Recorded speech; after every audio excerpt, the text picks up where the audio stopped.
Frustração existencial. A vontade de sentido também pode ser frustrada. Neste caso, a logoterapia fala de frustração existencial. O termo existencial pode ser usado de três maneiras, referindo-se 1. À existência em si mesma, isto é, ao modo especificamente humano de ser. 2. Ao sentido de existência. 3. A busca por um sentido concreto na existência pessoal, ou seja, a vontade de sentido. Frustração existencial também pode resultar em neuroses.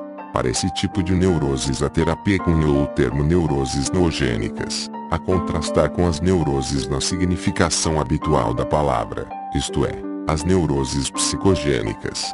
Neuroses noogênicas têm sua origem não na dimensão psicológica, mas antes na dimensão noológica do termo grego nous, que significa mente, da existência humana. Este é outro conceito logoterapêutico que designa qualquer coisa pertinente à dimensão especificamente humana.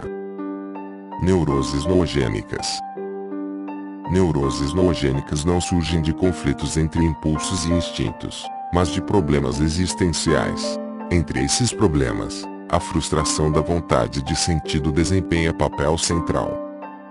É óbvio que em casos noogênicos a terapia apropriada e adequada não é a psicoterapia de um modo geral, mas antes a logoterapia, ou seja, uma terapia que ousa penetrar na dimensão especificamente humana. Quero citar um exemplo.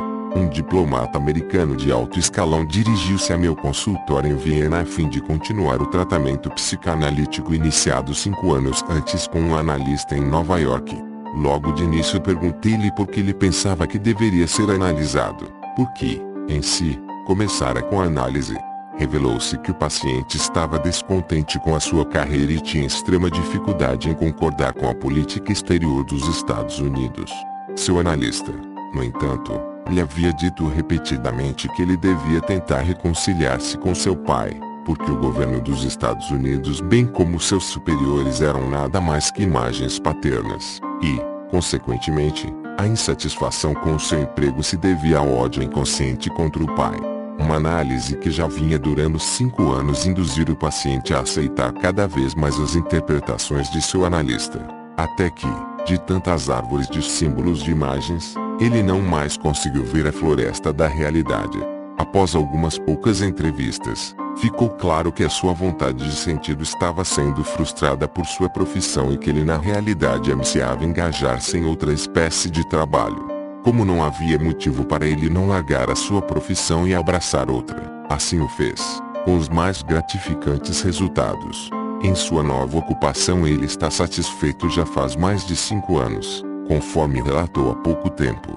Duvido que neste caso eu estivesse lidando com um estado neurótico, e esta é a razão por que pensei que ele não precisava de qualquer psicoterapia, nem mesmo de logoterapia, pela simples razão de, na realidade, nem ser um paciente. Nem todo conflito é necessariamente neurótico. Certa dose de conflito é normal e sadia. De forma similar, sofrimento não é sempre um fenômeno patológico. Em vez de sintoma de neurose, sofrimento pode ser perfeitamente um mérito achievamente humano, especialmente se o sofrimento emana de frustração existencial. Eu negaria categoricamente que a busca por um sentido para a existência da pessoa ou mesmo sua dúvida a respeito sempre provenha de alguma doença ou mesmo resulte em doença. Frustração existencial em si mesma não é patológica nem patogênica. A preocupação ou mesmo o desespero da pessoa sobre se a sua vida vale a pena ser vivida é uma angústia existencial, mas de forma alguma uma doença mental. É bem possível que interpretar aquela em termos desta motive um médico a soterrar o desespero existencial do seu paciente debaixo de um monte de tranquilizantes. Sua função, no entanto, é de pilotar o paciente através das suas crises existenciais de crescimento e desenvolvimento. A logoterapia considera sua tarefa ajudar o paciente a encontrar sentido em sua vida, na medida em que a logoterapia o conscientize do logos oculto de sua existência. Trata-se de um processo analítico. Até esse ponto a logoterapia se assemelha à psicanálise. Entretanto, quando a logoterapia procura tornar algo novamente consciente, ela não restringe sua atividade a fatos instintivos dentro do inconsciente do indivíduo, mas se preocupa também com realidades existenciais, tais como o sentido em potencial de sua existência a ser cumprido, bem como a sua vontade de sentido.